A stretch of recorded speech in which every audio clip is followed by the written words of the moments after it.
On today's episode of Axe Hacks, we're going to start a project. I'm going to show you how to turn a cheap, kind of crappy guitar into an absolutely awesome one.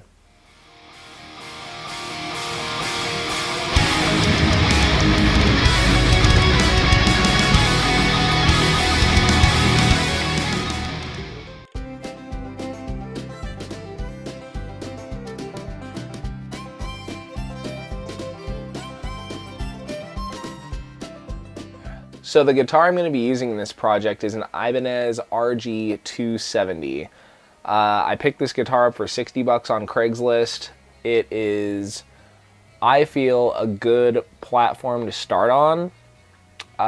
There's a lot of things that I like about this guitar, and there's a lot of things I don't like about this guitar. First of all, let's start with the things that I'm not so keen on. Well, pretty much all of the hardware, the tuners, the bridge, the pickups, even the strap buttons. Now, things that I do like about this guitar, the fact that it has a maple fretboard, awesome, especially for a $60 find. The fact that it's an actual maple fret board and not just all one piece of maple for the entire neck. You can actually see that there is a separate board on there. The fret ends are nice and smooth. The neck profile isn't even that bad. It's not a super thin, like wizard style profile, but it's also not a thick kind of like stratty profile that I don't really like anyway. The fact that it has an all-access neck joint, again, for a $60 guitar, pretty awesome. It does have a tremolo cavity, I should say, so definitely going to be replacing the bridge, replacing the pickups, replacing all the electronics, replacing the tuners. I love the fact that it's also an RG body style. If you couldn't tell from my YouTube page, my Facebook page, kind of have a thing for Ibanez RGs, so absolutely stoked on that. So because stripping down and rebuilding an entire guitar does take a little while, I'm going to break this up into kind of a restoration series. So for today's first episode, we're going to focus on refinishing the back of the neck. Okay, so first I should start by saying that all of the methods that I'm going to go over in this video apply specifically to maple backed necks. Right now I have the guitar facing up because if you have a bolt-on neck guitar such as this one, refinishing the back of the neck is much easier if you are just able to remove it. So since we're going to completely disassemble this guitar anyway, let's go ahead and start with taking the neck off. In the interest of saving time, I'm just going to use some wire clippers and clip all the strings.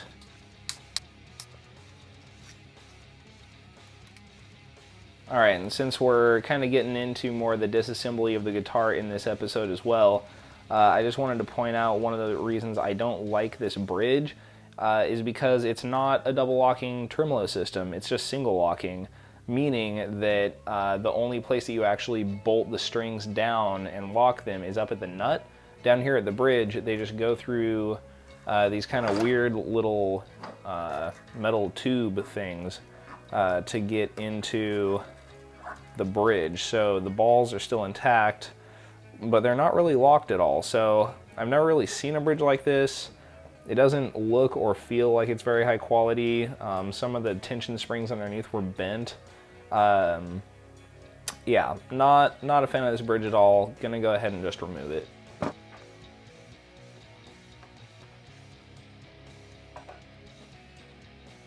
Now that we have this back plate off, I'm able to see the underside of the bridge, and this is probably one of the sorriest looking tremolo blocks I've ever seen. So it's going to pull these springs and let all that just fall out the front of the guitar.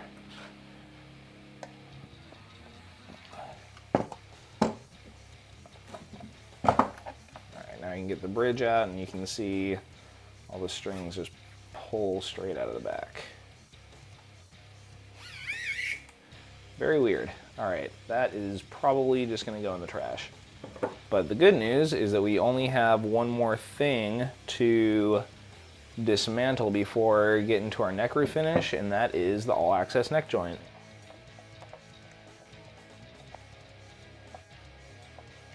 Alright, now when taking apart a bolt-on neck joint like this, when you're removing the last screw, you want to be sure to support that connection with your free hand while you're unscrewing it. That'll just ensure that no kind of excess pressure is applied to either side of the neck pocket in the body and cause cracking or anything like that.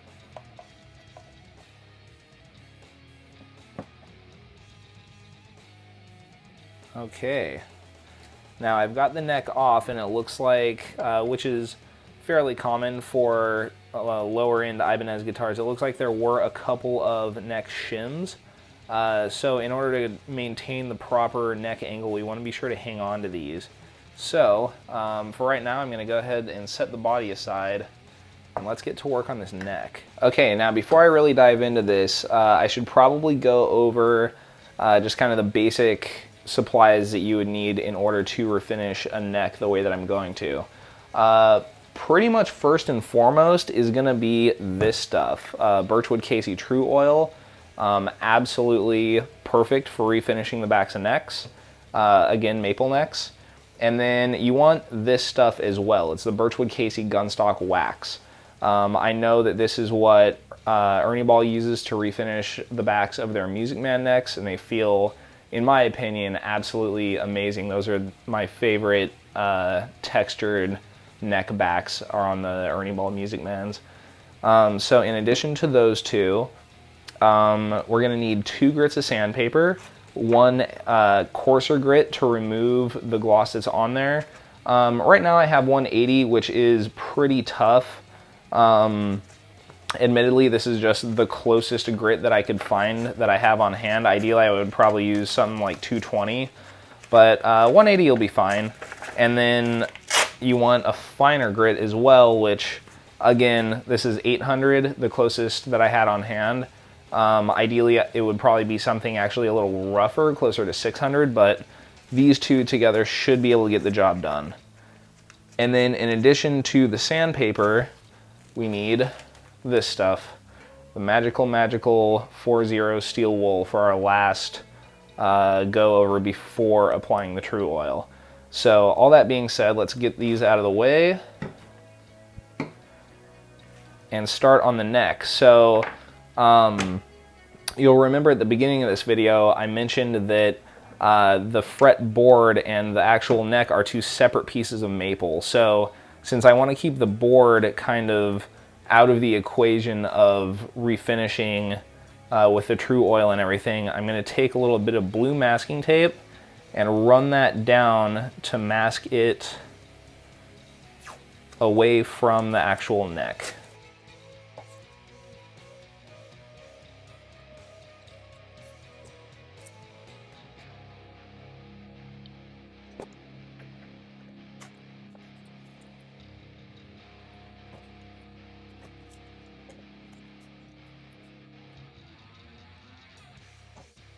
Okay, so another thing that I just noticed while I was masking that off is this kind of dramatic difference in color between where the neck pocket section of the neck is compared to the back of the neck.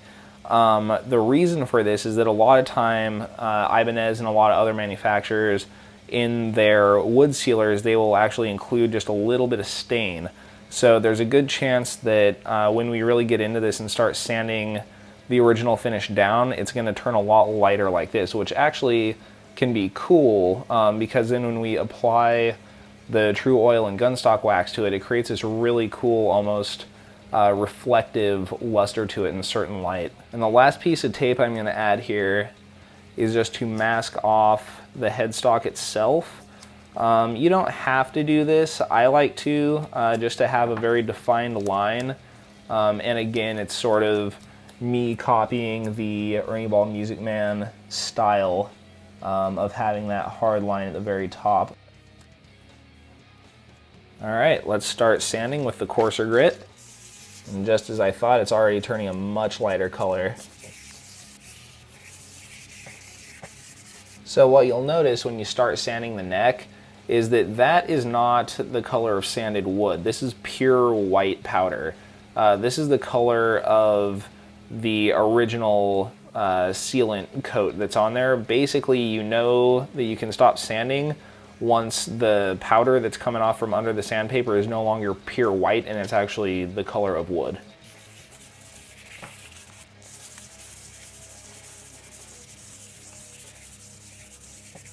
All right, and another thing that's impossible to convey through the camera is that you will actually start to smell kind of the scent of warm wood coming through as you start to get through the top coat. And what I've noticed is I'm starting to get down into the wood right here. And I'm not sure if that's showing up on camera or not, but it's actually starting to turn a little bit darker again as I'm getting through the scratched up sealant coat.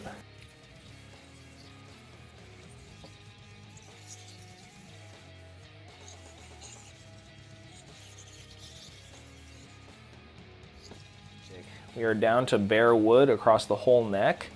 I'm going to move on to my 800 grit.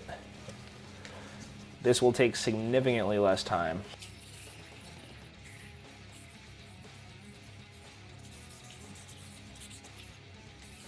And once you feel that the 800 has done all that it can do, it's time to move on to steel wool. Okay, so I've got a fresh pad here of my trusty 4-0 steel wool. And I'm just gonna go at it the same as I have been the sandpaper. When you're going over it with the steel wool, there's actually a noticeable difference in feel as you're going over it from when you begin in a spot and to where it's really starting to smooth out because of the steel wool. It just feels entirely different. It's super smooth.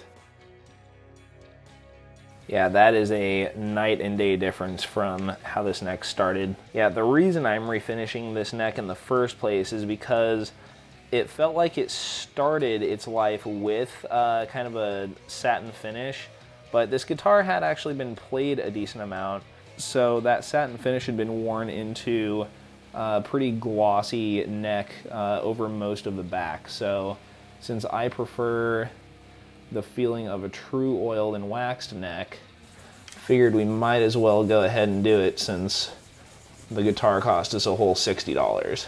Okay, so now for the application of the true oil. What I like to do is actually do 3 coats of true oil and then 1 of gunstock wax. So the way that we're gonna apply this, you shake it up a lot. Okay, now since true oil has a sealant mixed in with the oil, you don't want to use paper towels to apply this. The paper towels will get sticky and start to tear, and it's just a terrible, terrible thing. So I am just gonna go thrifty with this one and just use an old sock. And what we want to do, as the point of that suggestion is to use a cloth applicator, not paper. And I'm just gonna get a little bit of this on the cloth, and then we're just gonna wipe it on in even coats. And it's pretty obvious once it starts to go on what parts of the wood it's touched, because it is gonna get slightly darker, just a little bit more blonde colored. And we're just gonna coat the whole thing here. Just a nice light coat, doesn't need to be super heavy. Alrighty, and for the first coat, that's it. Now we play the waiting game. In between coats, on the back of the bottle, it says to wait for up to 24 hours before going over it again with steel wool and doing the second coat. I live in California. I haven't found that it's humid enough to have to wait for that long. Usually I find that it's fine after about 5 or 6 hours of drying, and then you can go over it again with steel wool. So yeah, I will continue on after this coat dries. Okay, so I've had the neck drying outside for about 3 hours now, and it feels totally dry. It's not tacky at all. I'm gonna go ahead and hit it again with the steel wool. Now while I'm doing this, I'm pretty much not applying any pressure at all, just enough to keep the steel wool up against the surface of the neck, but I'm really keeping the pressure light. It's feeling smoother and smoother with every step. So again, we're going to take our True Oil, shake it up, get just a tiny little bit on the cloth, or in this case my old sock. Just about that is good enough for the first part of the neck. I usually go in 2 sections and just apply it. And this second time it's not going to change color as much, but you will be able to see the difference in sheen on the neck if you have decent lighting. So now I can tell this half is shiny, that half is not. Get a little more True Oil here. Go ahead and do this bottom half. Okay, beautiful. I'm gonna set this outside. It's getting a little bit later here. It's actually just about midnight, so probably just gonna let this hang out overnight and come back to it in the morning. All right, good morning everyone. It is time to apply our third and final coat of True Oil. So again, I'm just gonna lightly go over the surface of the neck with the steel wool. And once you feel that it's all smooth and uniform, we'll shake it up. And the more coats I get on here, it's actually a little bit harder to see where it's been applied, which is a good thing, because that means the neck is taking it really well. It's soaking into the wood. There we are. Now we'll let that dry and get onto the wax. Okay, now we're in the home stretch here of refinishing the back of the neck. So I'm just gonna go ahead and steel wool that last coat of True Oil. And after this third coat, the reason I like to do 3 is I can barely feel a difference at this point between the areas that I've gone over with the steel wool and the areas that I haven't. It's just really, really, really smooth at this point and super uniform. Now at last we get to apply the gunstock wax. So just like the True Oil, we want to give this a good shake before applying. And once that's all shook up, we actually do want to apply this with a paper towel. The reason we didn't want to do the True Oil with a paper towel is because it has a sealant in it and it'll get really sticky and start to tear the paper towel apart. This stuff is actually pretty slick, so it's totally fine to use with a paper towel. So just get a little bit on your paper towel, about like that, and just rub it up and down the neck. And this really starts to bring out the luster of the wood once you get the wax on there. Okay, now we're gonna let that dry, not for too long, probably 30 minutes or so. And when we come back, we're gonna buff off any excess gunstock wax just with another plain paper towel. Okay, and we're back. The neck has had enough time for the wax to dry. I'm just gonna go over it real quick with a paper towel. And even doing this, you can feel kind of the top thicker part of the wax coming off, and underneath is just super, super slick where it's been able to soak in. With that all buffed, let's go ahead and peel our tape off.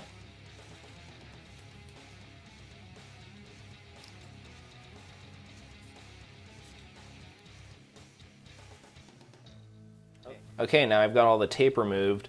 You can really see clearly where the maple board begins, right where we masked it off.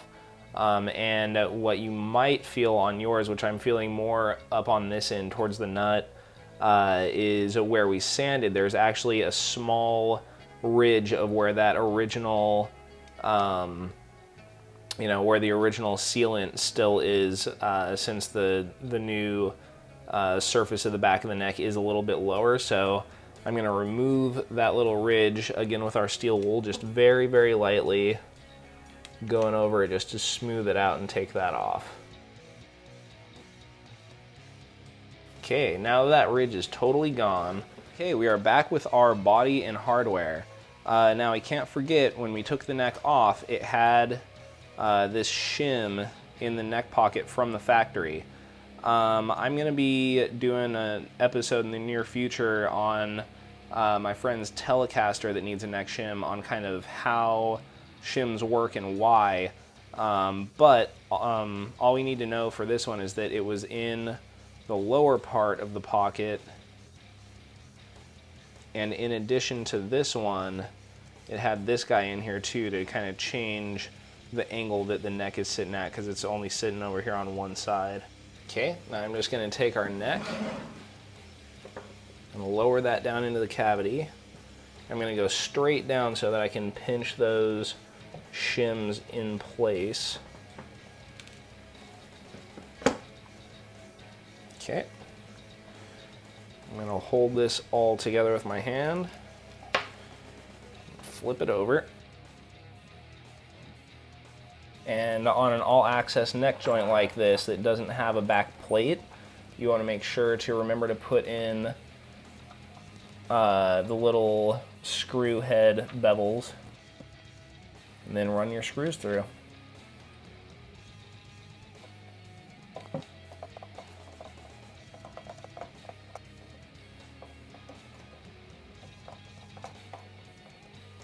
Well, thanks for hanging out with me for the first part of this project series.